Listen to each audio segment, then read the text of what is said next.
अल्लाह के यहाँ उस बंदे का वही मकाम है। अच्छा, ये एक तो सवालात है। पहला सवाल, मैंने अपने एक दोस्त को कर्ज दिया है लेकिन 2 साल से मुझे वो वापस नहीं मिला, इन पैसों की ज़कात कौन देगा? तो जो कर्ज दे दिया, एक मसला इसमें समझ लें कि जो कर्ज आपको ये यकीन हो कि 1 साल के अंदर अंदर मुझे मिलने वाला है, वो कर्ज तो ये है कि वो पैसे की ज़कात आप ही देंगे। लेकिन अगर जिस तरह ये लिखा गया है कि 2 साल तक तो मुझे मिला नहीं और अब पता नहीं कितने साल और नहीं मिलेगा, तो अब जब ये मिलेगा, जब साल से ऊपर का अरसा गुजर गया, जब ये कर्ज मिलेगा तो 1 साल की ज़कात दे दी जाएगी। एक दूसरा सवाल है, एक सादा मुसलमान दीन की बुनियादी मालूमात को हासिल करने के लिए किन किताबों का मुताला करे? इसमें मैं मशवरा देता हूँ, मसल की तासुब से बिल्कुल एक पाक एक तफसीर है एक अरब आलम की, उसकी ट्रांसलेशन उर्दू के अंदर हुई है, तफसीर सादी।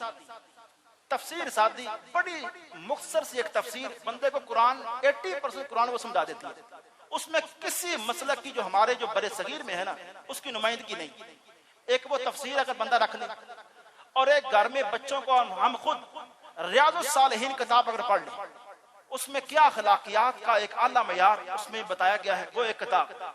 तीसरी एक अज़कार की हिस्नुल मुस्लिम एक किताब है, जिसके वाले से पहले भी मैं एक दिन बता चुका हूँ, ये किताब। और हदीस के वाले से किताब है मिशकात। अगर ये 4-5 किताबें घर के अंदर हों और बंदा इनको थोड़ा सा मुताला करता रहे तो बंदा दीनी वाले से काफी मालूमात हासिल कर सकता है।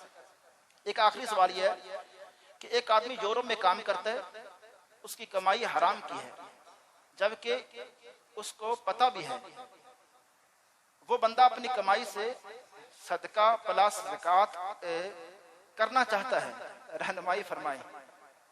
अच्छा, उस बंदे को पता भी है कि वो काम करता भी है और हराम का भी करता है, और इतना डरता भी है कि उसको ज़कात भी देनी है। अच्छा, हराम जो जिस बंदे के जिस माल के वाले से उसको कन्फर्म है ना कि ये मेरे सारे का सारा जो बिजनेस है ये इसकी बुनियाद हराम के ऊपर है, उसमें से तो ज़कात नहीं। वो सारे का सारा, मैं कहता हूँ कोई इस जैसी को 10 मस्तें भी बना देना तो वो तो स्वाब की उम्मीद रखे ना। हाँ जी।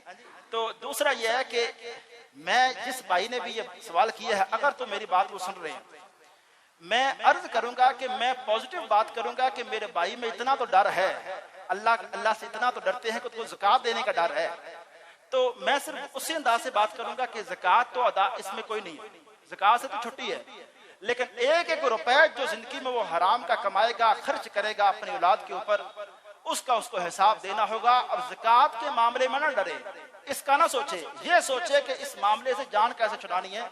असल सवाल ये होना चाहिए कि मैं जो हराम का जो काम करता हूँ वो दुरुस्त है या नहीं, उसको मैं छोड़ूं या ना छोड़ूं। सवाल ये है कि वो छोड़े, असल बुराई की जो जड़ है उस हराम के कारोबार को छोड़े। ज़कात उसमें बिल्कुल नहीं, हराम काम कारोबार के अंदर हराम के पैसे में किसी किस्म का कोई सदका, कोई ज़कात अल्लाह ताला कबूल नहीं फरमाता।